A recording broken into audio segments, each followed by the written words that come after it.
Hey guys, and I'm here to show you about frequency tables today and how to make a frequency table. First of all, you need some data, okay? So I just made this data up, but this is our data. So these are all the numbers in our data. Today I am doing student tardies. Okay, so I made up some data on some students. And so I gave them this data. So that's what we're going to use to make our frequency table. Now, a frequency table is how often things happen. Okay, and you might say, well, you have all the data right here. Why do we have to make this frequency table? Well, the reason is it's a way to organize the data. So rather than just having this box with all these numbers just randomly put in them, we can organize this in a nice graph and it'll be easier to read and easier to see how the data comes out. Okay, so how you do this is what I like to do is I like to go ahead and I'll start at the lowest number here, and I have our graph already made out to save some time. And when you make your graph, when you're doing your frequency table, it's always going to be a bar graph. Okay, so we're going to make a bar graph is what we're going to make. Okay, so I know you've all made those before, even as low as like kindergarten, they make bar graphs. Okay, so first of all, you have to put two headings on them. I always like to put number of students right down the left-hand side, and then whatever I'm talking about down on the bottom. So today, our heading is student tardies, so I put tardies down here. Okay, that's what we're talking about. So now I'm going to look in my data table, and I see one student has 0 tardies. So I'm going to go over to my graph and I'm going to make a bar there. And I'm going to shade it in up to one student has 0 tardies. And then I'm going to come over to my graph here, and it's really important to put a line through that so you know you've used it already.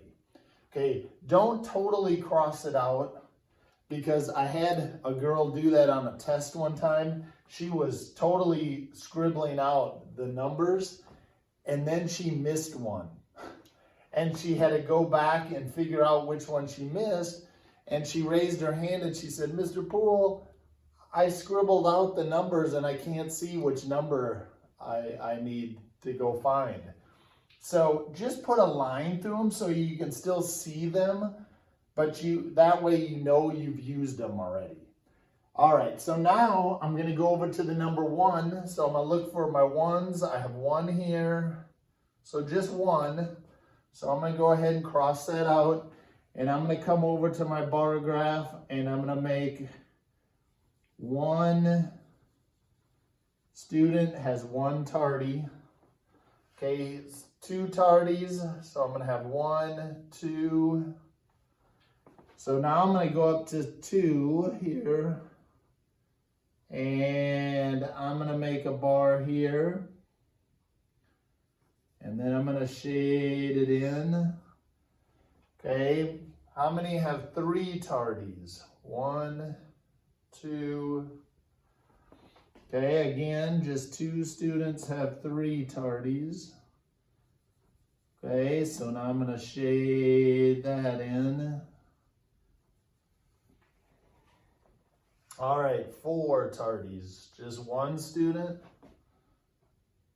Okay, so now I'm just going to go up to 1 student has 4 tardies. 5 tardies, 1, 2, 3. 3 students, so now I'm going to go up to 3. So 3 students have 5 tardies. So now I'm going to go all the way up to 3. How about 6 tardies? Just one student has 6 tardies.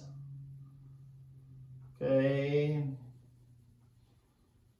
And then 7, just one student has 7 tardies.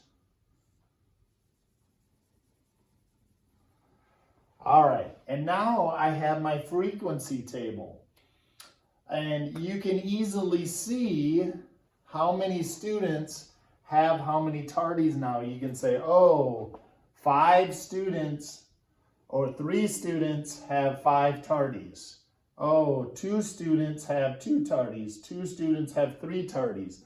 Rather than going through all this data that you have up here. So it does make it nice and organized.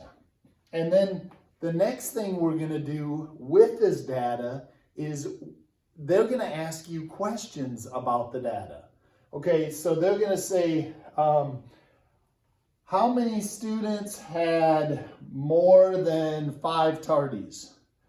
So now you can look at the table and you can say, okay, how many students had more than 5 tardies? So here's 5 tardies. How many had more than 5? So that would be these 2 right here. So it would be 1, 2 students. So you would say 2 students had more than 5 tardies because 5 tardies is here.